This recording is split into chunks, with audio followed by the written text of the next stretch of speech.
Do you know that without fail, every woman whose home I go into to help them organize apologizes to me and my team members for something about their homes? It's always something like, "Oh, I'm so sorry it's such a mess," or I'm sorry it's hard to walk through here. Like every time.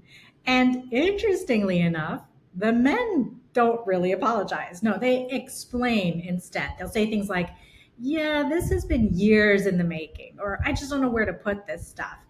Now, wherever that tendency comes from for most women, and I'll admit, me included, because I catch myself apologizing all the time for the stuff on our kitchen island, but we can make peace with that right now. We don't need to apologize, especially not to an organizer who's coming over to help, but really not to anyone.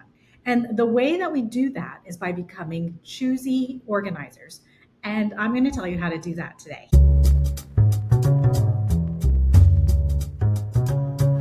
So let's talk about this apologizing for a minute. Like, why do we do it? Well, I think it's partly habit. We grew up apologizing, or we heard our moms or other women in our worlds apologizing a lot too.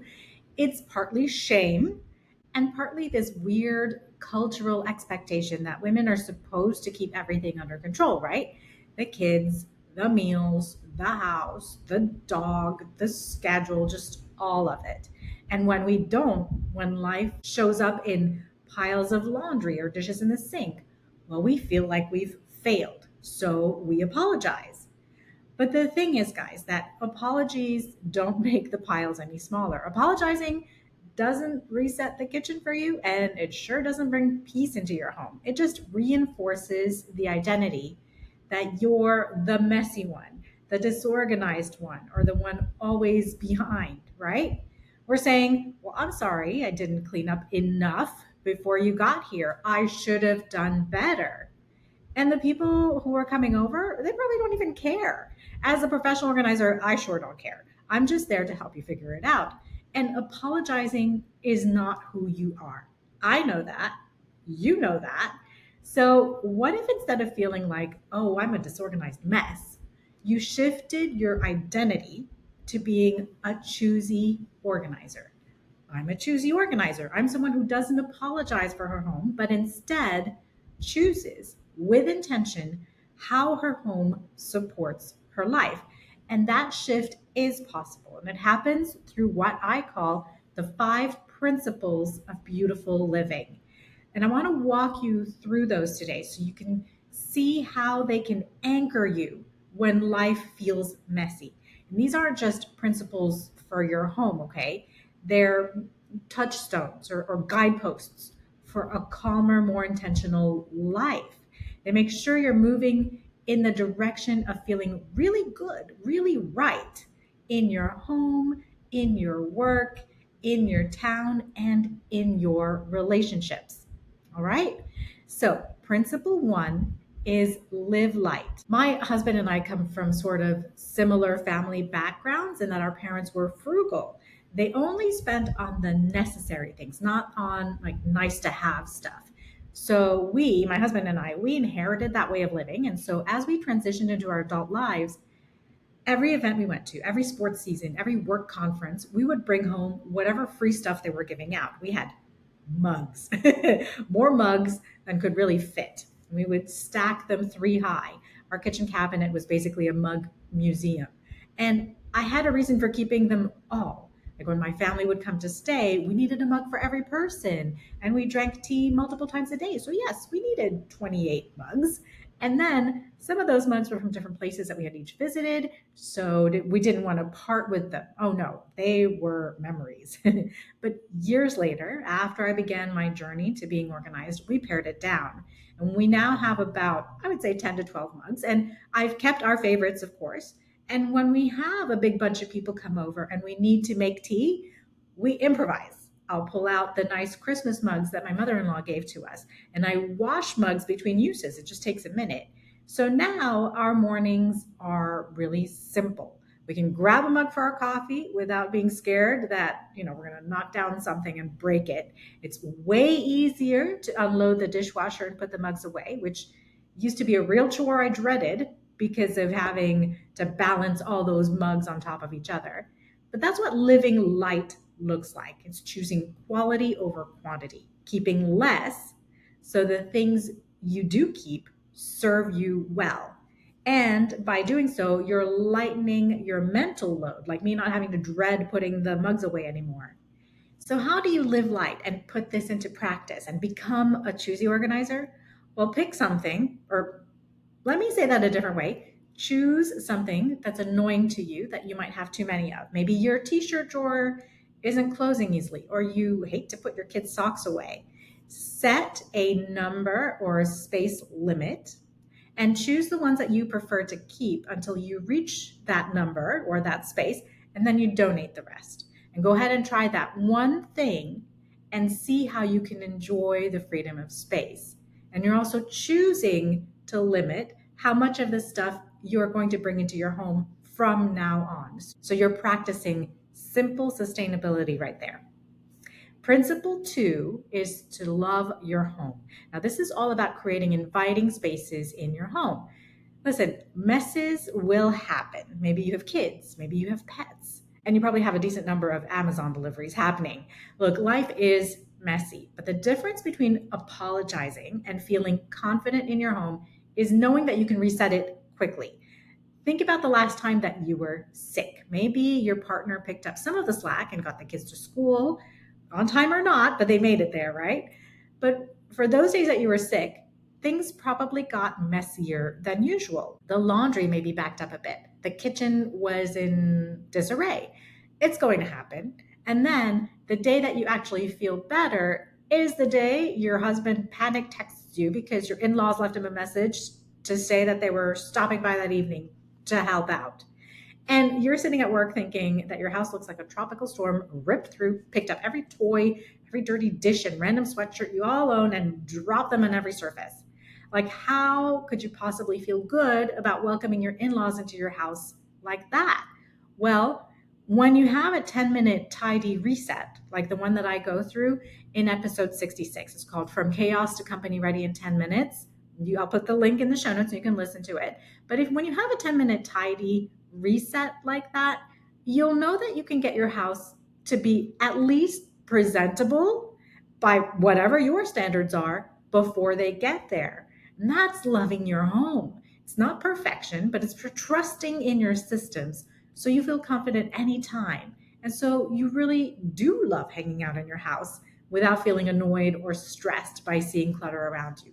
So, sure, love your home can be creating inviting spaces for you to share with other people, but it's also creating inviting spaces for you to love. Principle three is connect often, which is having social connections often. Clutter keeps us isolated. If you don't feel good about your home, you're going to hesitate to have people over. And let me add that when your phone is buzzing constantly, well, you're going to miss the daily chances to connect with people in real life. One client recently told me that she hadn't hosted friends or family for the past 2 years because she didn't feel good about her dining room. The table was buried under paper piles, and there were bags of gifts that she hadn't even had the courage to empty. But once we cleared it, she hosted 2 dinners over the next couple of weeks. It changed her vibe completely. And instead of feeling dejected, she felt hopeful about the rest of her house. And she was so happy to share those 2 dinners with the conversations and the laughs with those people that she loved and who loved her. And that's what connecting often looks like. We have to create space. We have to create margin in your home and in your digital life to make room for people. If you're standing in the checkout line at the grocery store, just texting or scrolling away on your phone, as we tend to do, well, what simple little joyful, kind connection with the cashier could you be missing out on? Think about it. It cheers us up to have happy conversations, even with total strangers. If you notice the cashier has an amazing manicure, well, let them know that. When people see you smiling, they smile back. You don't have to be creepy about it, but if you catch someone's eye, it's okay to say good morning as you pass, right? Small shifts like that open the door to big connections with the people in your town or at your work, and especially in your own house. Principle four is work to live well.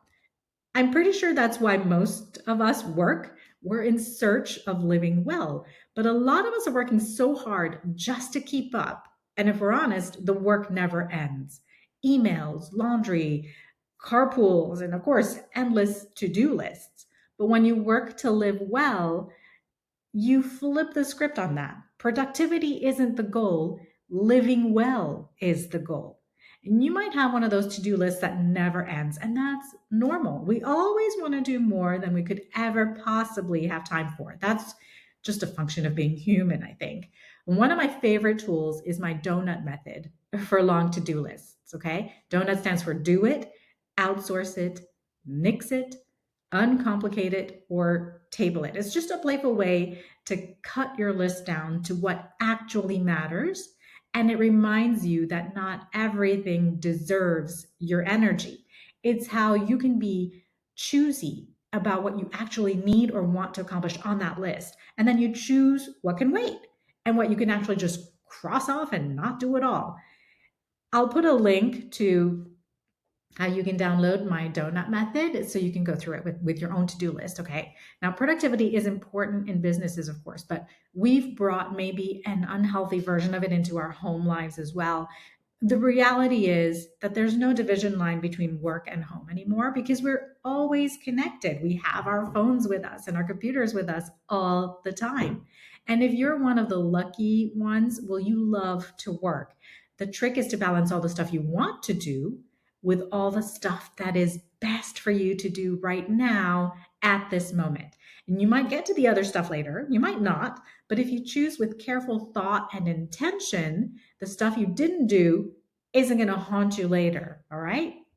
And principle 5 is thrive daily. Your home shapes your habits for better or for worse. If the yoga mat is buried in the closet, well, guess what? Yoga isn't going to happen. If your fridge is cluttered, meal prep feels overwhelming and you won't feel like making that healthy meal that you wanted to. But if you set up your space to encourage wellness, both physical and mental, well, then it becomes natural. And you know what's great? Your kids are going to see you putting importance on your wellness. And what you do, they pick up on and they'll probably do too. So if you're making more meals at home, they'll probably do more of that when they become adults. If you're ordering in all the time, that could very well become the norm for them when they become adults. So that's what Thriving Daily is all about, setting up your home to support health, relaxation, and well being so you feel good every single day. So let's just circle back for a minute. You don't need to apologize for your home anymore. That identity just doesn't serve you. Instead, you can step into the identity of a choosy organizer, someone who decides what matters, who creates sustainable systems and then lets the rest go. And the 5 principles of beautiful living are your guide to do that, okay? Live light, love your home, connect often, work to live well, and thrive daily. So, which one feels like the one that you need most right now? For me, today, it's Thrive Daily. We've had a week of minor struggles here, like no hot water on one side of the house, a lot of super duper early mornings and late nights because of my son's schedule. And I've let some things falter a bit, like working out. So that's my goal for this week, to get back on track. So maybe pick the principle that feels right for you to focus on right now. Practice it in the smallest and simplest way that you can this week by doing just 1 or 2 things to getting closer to where you want to be. That's how identity shifts happen, right? One choosy decision at a time. Listen, if you're not following the podcast, please hit the follow button so you don't miss an episode each week, okay? I hope you have a beautifully organized week. I'm Z, and I'll see you on the next episode.